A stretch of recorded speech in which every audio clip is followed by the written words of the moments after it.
Bonjour, bonjour, que Dieu vous bénisse très abondamment. Et que sa grâce vous soit intensifiée encore cette semaine. Amen. Que sa faveur vous accompagne sur les territoires de votre destinée. Amen. Bien, je voudrais t'encourager à garder ta foi, à faire confiance en Dieu. Je suis sûr que cette semaine, quelque chose d'extraordinaire de la part du ciel te localisera et que Dieu t'accordera sa faveur. Tu expérimenteras une percée remarquable. Reçois-la au nom suprême de Jésus. Amen. Eh bien oui, le Dieu que nous adorons et servons est capable de tout faire. J'ai bien dit tout, c'est-à-dire qu'il n'y a aucun domaine, aucun territoire dans lequel Dieu ne peut agir. Le Dieu que nous servons est un Dieu grand. D'ailleurs, il faut bien que tu le saches. Dieu est le concepteur du bonheur. On ne trouvera le bonheur nulle part ailleurs qu'en lui. Il est le concepteur de la richesse, du bien-être. Tout ce que tu peux obtenir ailleurs, c'est de la contrefaçon. Je voudrais t'encourager à te focaliser sur l'original, le véritable que nous avons en Christ.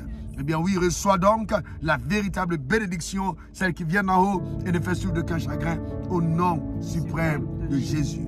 Eh bien oui, garde ta foi. Car par ta foi, tu peux tout obtenir de Dieu. J'ai bien dit tout. La foi te permet donc d'accéder à tout ce que tu attends de la part du ciel. Elle peut embellir ta vie, transformer radicalement ta famille, donner à ton travail d'avoir une prospérité remarquable, te connecter à la sagesse et l'intelligence en haut, amener ta vie à un autre niveau de productivité. Elle tourne au ridicule les plans de l'enfer, de tes ennemis. Elle neutralise les réclamations sataniques. Elle produit dans ta vie une embellie remarquable. Elle te donne de vivre un standard de vie qu'on ne trouve pas sur la terre. Bref, elle déplace le ciel sur ta vie terrestre, sur la terre, au nom suprême de Jésus. Garde dans ta foi. Eh bien, je voudrais parler à quelqu'un qui se sent découragé à cause du temps. L'épreuve de la foi va produire la patience. La patience, c'est la capacité d'attendre avec la bonne attitude. Pas simplement attendre, mais attendre avec la bonne attitude. Continue de le servir, continue de le louer, continue d'aller à l'église, continue de témoigner de lui, continue de gagner les âmes. Fais tout ce que tu fais au nom de l'Éternel, sans crainte, car je te garantis, il te surprendra. Et surtout, ne jalouse pas des personnes qui ont commencé à percer, qui ont eu des expériences extraordinaires avec Dieu. Ne te compare pas à elles. Ne te dis pas, mais pourquoi moi ça tarde? Bien, souviens-toi d'Anne. Tout le monde a couché autour d'elle, même Pénina qui est venue au mariage après elle. Mais qu'est-ce qui s'est passé? Son enfant n'était pas n'importe quel enfant. C'est pour ça que ça a attendu, c'est pour ça que ça a duré. Parce que Dieu, au-delà de l'enfant, voulait donner à Anne un prophète immortel.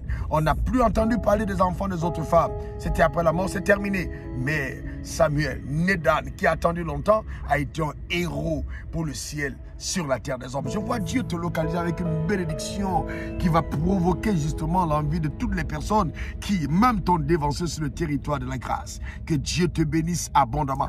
Garde ta foi. Réjouis-toi avec ceux qui se réjouissent. Sois content de voir d'autres autour de toi prospérer. Ne tombe pas dans les pièges de la jalousie, car le Dieu que tu sers te bénira et te visitera en ta saison. Et je crois que cette saison est arrivée par cette vidéo. Reçois-la au nom suprême de Jésus.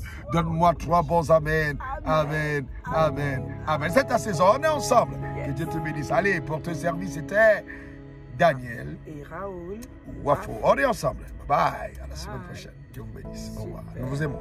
Bye bye. Beaucoup. Bye bye. Suivez le révérend sur les réseaux sociaux, Facebook, Instagram, Twitter et YouTube.